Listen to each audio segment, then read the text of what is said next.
Ketika kemudian kamera itu menyorot ke Kaisang, ketika menyorot ke Kahiyang, ketika menyorot ke Bobi, gitu.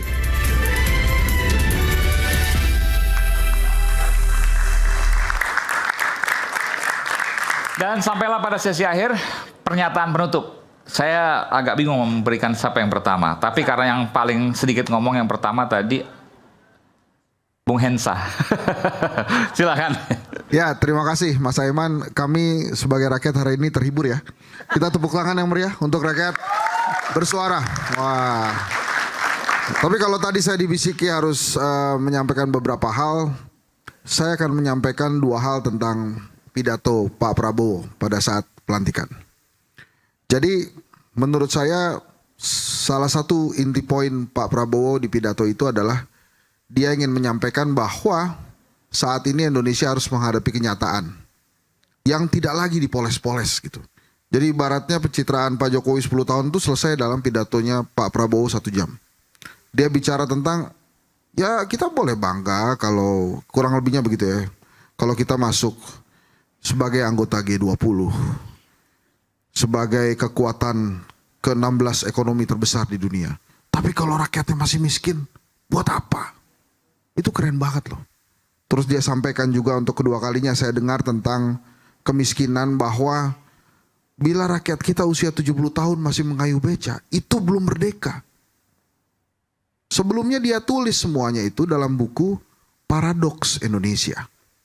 Negara Indonesia kaya tapi rakyatnya banyak yang miskin.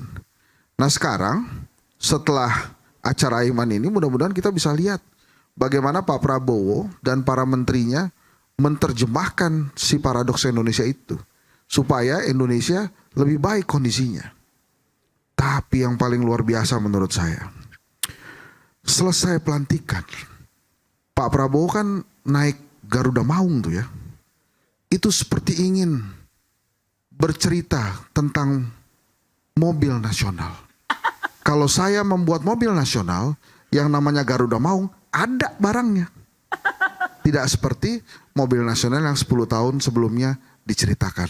Itu luar biasa Pak Prabowo. Jadi saya harus memberikan kesempatan kepada Pak Prabowo dan kabinetnya untuk menjalankan pemerintahan dan kabinetnya. Bila Anda masih ingin terus berdebat tadi, silakan. Masih ada waktu. Makasih Aiman. Bang Ade, Anda mau jawab itu? Silakan. Sekalian closing statement. Oke, kalau saya nggak mau jawab. Oke. Udah bagus banget soalnya ya. Cuman kalau saya closing statementnya adalah malam ini saya merasa bahwa yang dituduhkan terhadap Pak Mulyono ini, Pak Jokowi, memang tidak ada bukti-buktinya, tidak ada landasan-landasan empirisnya. Saya menolak sama sekali untuk menerima tuduhan bahwa apa yang dialami oleh Bung Roy Suryo itu mastermind-nya adalah Pak Jokowi. Saya tidak menerima kasus yang menimpa Bung Haris ini adalah sesuatu yang memang diorkestrasi oleh Pak Jokowi. Pak Jokowi tidak melakukan itu. Dan mendiamkan bukan berarti berada di belakangnya. Mendiamkan karena sebagai presiden memang dia tidak punya otoritas untuk cawe-cawe di sana. Tapi itu pandangan saya. Ya, saya tidak percaya bahwa Pak Jokowi abusing his power untuk menindas masyarakatnya. Dan saya juga di dalam hal ini merasa bahwa saya tidak ingin mengatakan tidak terbukti bahwa di belakang gugatan 201 miliar terhadap diri saya karena saya membela Bu Megawati, itu sebetulnya di belakangnya adalah Bu Mega sendiri. Saya akan mengatakan bahwa gugatan tersebut memang datang dari Pak Hasto, Pak Yasona Lawli, yang saya nggak tahu apa alasannya, tapi dia berusaha membungkam saya untuk berekspresi. Jadi dengan kata lain, memang hari ini kita agak pindah nih dari judul aslinya. Tapi kan dari tadi kita bicara tentang Jokowi versus kaum pembenci Jokowi ya. Dalam hal ini saya mengatakan bahwa kita menerima, kami sebagai para pendukung Jokowi kalau betul ya kami pendukung Jokowi akan mengatakan bahwa kami hormati Anda. Tidak ada masalah bahwa Anda menuduh Jokowi seperti itu. Tapi kami percaya Jokowi jauh lebih baik dari itu. Yang terpenting sekarang adalah ke depan seperti Bung Henry Satrio. Singkatannya Hensat ya. Hensat. Bung Hensat mengatakan, oke, yang terpenting adalah sekarang Pak Prabowo tidak mengulang Anda menyebutnya kebohongan atau apa tadi ya? Enggak. Itu tadi ucapannya udah keren banget, gak bisa diulang. Ya, oke. Ya udah, saya anggap penutup dari Bung Hensa tadi itu udah keren banget. Terima kasih. Oke, baik. Terima kasih Bang. Sama-sama Salemba School soalnya kita. Oke, kalau saya begini, jadi apa yang sudah terjadi kemarin biarkanlah juga. Maksudnya biarkanlah tuh bukan tidak dituntut, Mas. Termasuk saya mau tanya Mas Roy. Mas Roy 9 bulan, 9 bulan betul ya? 9 bulan. 9 bulan di penjara, Mas Roy maafkan Pak Jokowi. Kalau memang Mas Roy punya keyakinan Pak Jokowi ada di belakangnya. Ini kan soal keyakinan ya. Ya. Mas Roy maafin nggak? Biarkan rakyat nanti yang menjawab. Oke. Ya. Biarkan rakyat yang menjawab. Dan jawaban rakyat itu kemarin juga jelas banget. Karena ada yang yakin loh itu Pak Jokowi atau bukan. Mas Roy yakin. Karena jawaban itu jelas banget kemarin di Gedung Kura-Kura. Baru kali ini loh Mas Aiman. Ketika pelantikan presiden dan disaksikan oleh wakil-wakil dari negara-negara tetangga. Ketika disebutkan inilah wakil presiden. Ketika kemudian kamera itu menyorot ke Kaisang. Ketika menyorot ke Kahiyang. Ketika menyorot ke Bobi. Gitu. Jadi itu jawaban dari rakyat. Itu clear banget gitu. Ya udah, biarkan nanti nasib yang Kan dialami. parlemen di sana bukan rakyat. Kenapa? Wakil rakyat. Wakil rakyat Tapi wakil rakyat yang mana itu kan pertanyaan juga. Wakil rakyatnya itu mewakili rakyat kan? Jadi clear. Oke, tapi gini, yang jelas saya juga ingin agar ke depan pemerintahan Pak Prabowo itu tidak ada lagi orang yang berhasil membuktikan dengan detail, dengan ilmiah. Seperti dulu saya membuktikan di sini, Mas Aim, ketika saya duduk di kursinya Mas Hensat itu, saya membuktikan detail, Mas Ade, rute perjalanannya si Kaisang, ya, detail pesawatnya, rute siapapun dan itu semua lengkap, gitu. Dan itu tidak terbantahkan sampai dengan sekarang, itu belum diusut. Dan saya tidak ingin tiba-tiba orang yang memberikan ilmu dengan pengetahuan, dengan saintifik semacam itu tiba-tiba dilaporkan oleh orang-orang yang gak jelas lagi. Itu jangan sampai terjadi lagi di eranya Pak Prabowo. Artinya tiba-tiba ada kelompok bau tanah, kelompok berani mati, gitu. Nah itu. Jadi kalau tadi dikatakan, ayo buktikan, oke, Fufu Fafa sudah terbukti 99,9 dan itu saintifik, itu ilmiah, clear. Saya membuktikan dengan baik dengan metode sosial technical atau dengan pure technical. Dan itu ada semua. Dan netizen plus 62 pun sudah mengujinya. Bahkan sudah clear itu nomor handphonenya Gibran Rakabuming Raka yang didaftarkan pada saat dia mendaftar untuk wali kota Solo. Kalau masih itu dibiarkan sampai dengan sekarang, ya masyarakat bisa menilai bagaimana pemerintahan Pak Prabowo ke depan. Gitu aja. Jadi hanya saja saya hormat kepada Pak Prabowo kalau beliau apalagi tidak menggunakan cara-cara seperti rezim yang lalu. Ketika ada korban-korban menggunakan tangan-tangan invisible hand untuk kemudian menjerat orang-orang kayak Haris Azhar, Edi Mulyadi, dan lain-lain sebagainya. Jadi ilmiah jawab dengan ilmiah, pengetahuan jawab dengan pengetahuan, bukan otak dijawab dengan otot. Itu aja. Terima kasih. Baik. Bung Hendra, silakan. Dari pidato kebangsaan Pak Prabowo, banyak sekali hal-hal luar biasa yang kita dengar.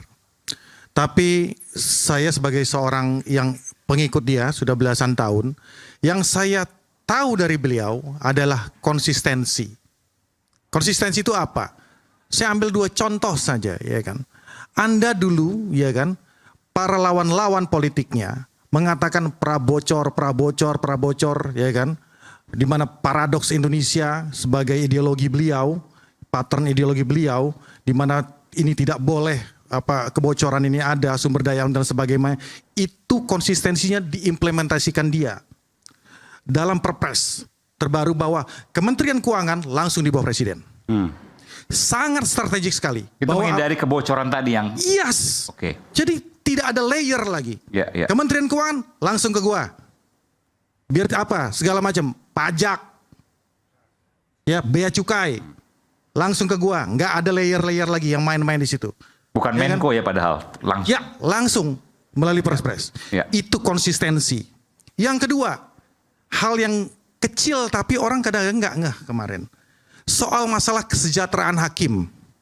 Orang mungkin ketika Pak Dasko telepon ke beliau dan langsung di loudspeaker pada saat itu, wah orang seperti, wah gila Pak Prabowo, hebat segala macam. Itu tidak tiba-tiba bos. 2014, 2019, 2024 selalu kesejahteraan daripada aparat ya penegak hukum ideologi beliau. Konsistensi, penting bagi para para pemimpin, dan itu harus kita teladani, termasuk kita yang di sini. Nilai-nilai itu yang kita akan pelajari. Bukan begitu, Bang Adian? Oke, baik. Silakan, Bang Adian. Bang Adian tuh mau Prof dulu? Oke, baik. Oke. Silakan. Saya aja lagi. Kalau pada nggak mau, silakan. Silakan, Bang Adian. Ya, di tempat ini sangat demokratis. Walaupun kemudian saya menjadi bersalah bukan karena saya mencuri, bukan karena saya mengambil hak orang lain, bukan karena saya menindas orang lain, cuma karena tidak menggunakan contoh yang digunakan. Dalam konteks contoh itulah kemudian saya salah, saya tidak konsisten pada nilai-nilai yang saya perjuangkan. Kenapa? Karena tidak pakai contoh gua. Karena contoh lu cuma Haris Azhar, karena contoh lu cuma, tapi nggak apa-apa. Ini dinamika di mana kita sama-sama mendewasakan. Saya tidak mau mengomentari panjang tentang kabinet Prabowo. Tapi gini, logika dasarnya semakin banyak meja, semakin banyak peluang kebocoran. Semakin sedikit meja, semakin efektiflah seluruh proses perizinan, eksekusi dan sebagainya. Nah, ini prinsip-prinsip dasar. Itulah kenapa kemudian Amerika menterinya cuma 15, Cina cuma sekian dan sebagainya. Karena prinsipnya begitu. Apakah kemudian kabinet Prabowo ini kabinet balas budi? Saya nggak mau bicara itu. Saya mau bicara yang logis di mana kita bisa memperdapatkan secara ilmiah. Kenapa negara ini cuma sekian menterinya? Kenapa kita sekian banyak? Nah, saya ingin sampaikan bahwa mereka menganut pemikiran yang sangat sederhana. Semakin banyak meja, semakin banyak waktu terbuang. Semakin banyak meja, semakin banyak potensi kebocoran. Semakin banyak meja, semakin banyak waktu untuk berkoordinasi dan sebagainya. Ini prinsip yang sangat dasar. Oke, apakah kemudian kabinet akan berjalan efektif? Saya berharap efektif. Karena bagaimanapun juga produk kabinet inilah yang akan kemudian diterima oleh rakyat. Tapi saya harus menyangkal logika saya sendiri. Bagaimana mungkin dia efektif ketika jumlahnya sangat banyak. Oke, sadar nggak sih bahwa yang bertambah itu tidak cuma kantor sampai dinas di provinsi dan kabupaten? Sadar nggak sih bahwa kemudian setiap hari akan ada ratusan mobil warawiri dengan sirene? Dan karena bertambah sekian banyak, sadar nggak sih bahwa kemudian untuk mengganti pelang namanya saja kita akan keluarkan miliaran rupiah lagi. Dinas pusat, dinas provinsi, dinas kabupaten, dinas kota. Idealnya kementerian itu akan sampai ke bawah sana. Artinya akan ada banyak sekali tempat dibeli, dibayar oleh negara, akan ada kepala dinas dan itu pengeluaran baru. Nah, saya berharap tim Prabowo sudah menghitung itu semua. Kenapa? Pada ujungnya yang akan menanggung adalah rakyat dengan pajaknya. Karena 82% APBN kita kalau tidak salah itu dari pajak rakyat. Itu loh. Nah, ujung itulah yang kemudian harus kita jaga. Apakah akan terjadi seperti itu? Saya nggak tahu. Tapi kalau misalnya ada teman-teman di Gerindra, teman-teman di lingkaran Prabowo, tolong hitung baik-baik.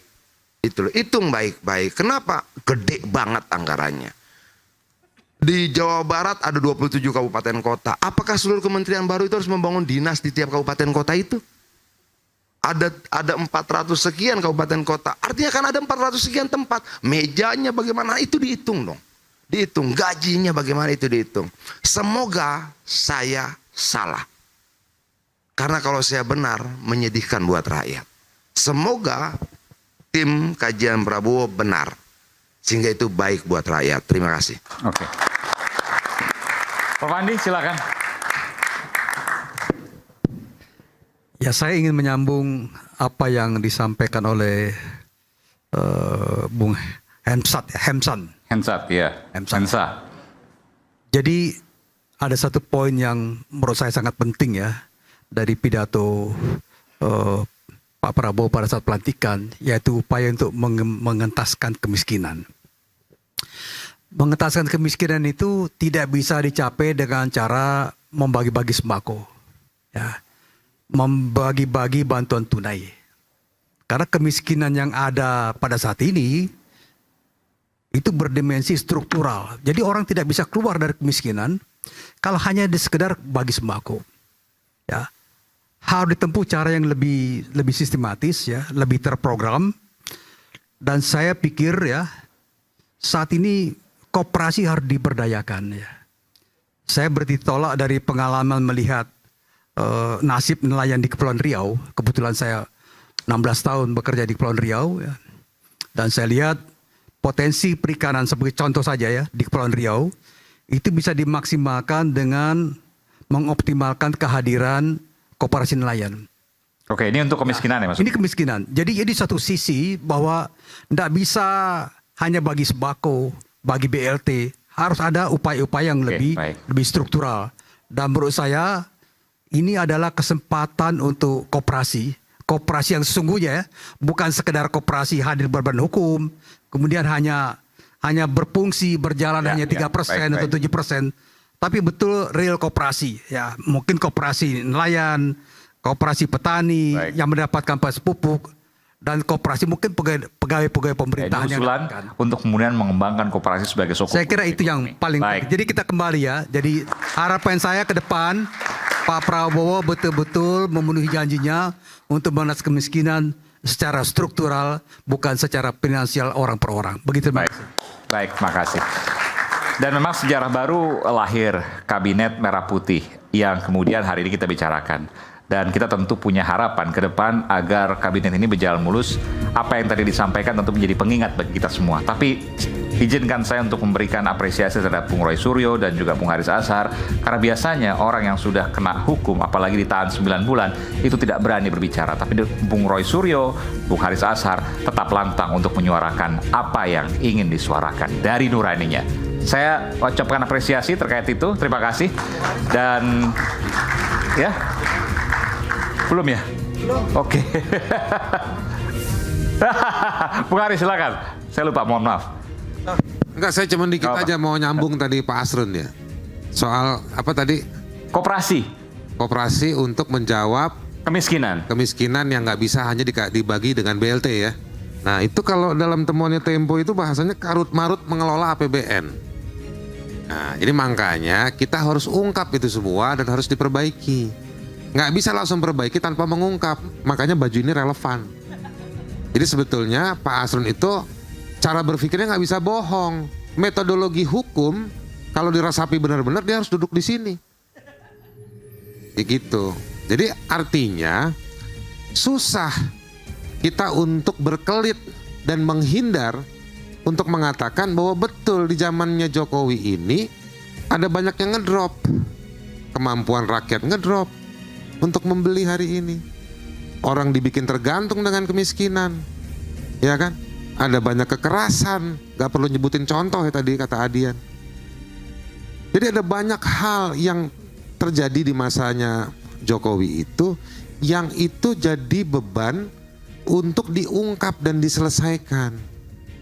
Gak bisa kita hanya berangkat mengatakan mari kita bersatu. Masa kita bersatu dengan kesalahan? Kita harus bangun jarak dengan kesalahan. Itulah kenapa harus diungkap. Rakyat punya hak. Kenapa kebebasan berbicara ada di para elit? Bersatu, bersuara. Habis dilantik ngomong juga salah, ngomong pelanggaran HAM yang berat salah. Ya kan? Menko-nya belum masuk kantor udah ngomong salah lagi. Jadi menurut saya ini yang benar nih.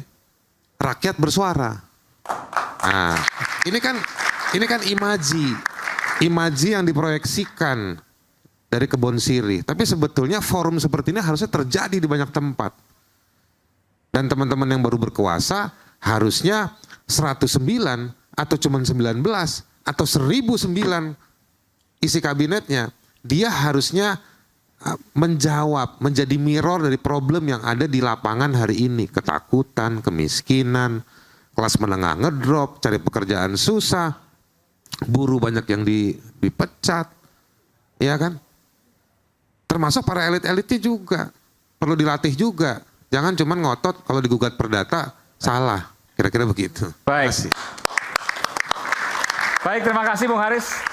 Makasih juga semua yang telah hadir pada malam hari ini Rakyat Bersuara. Kita akan kembali di Rakyat Bersuara berikutnya. Saya Aiman Wicaksono undur diri. Sampai jumpa.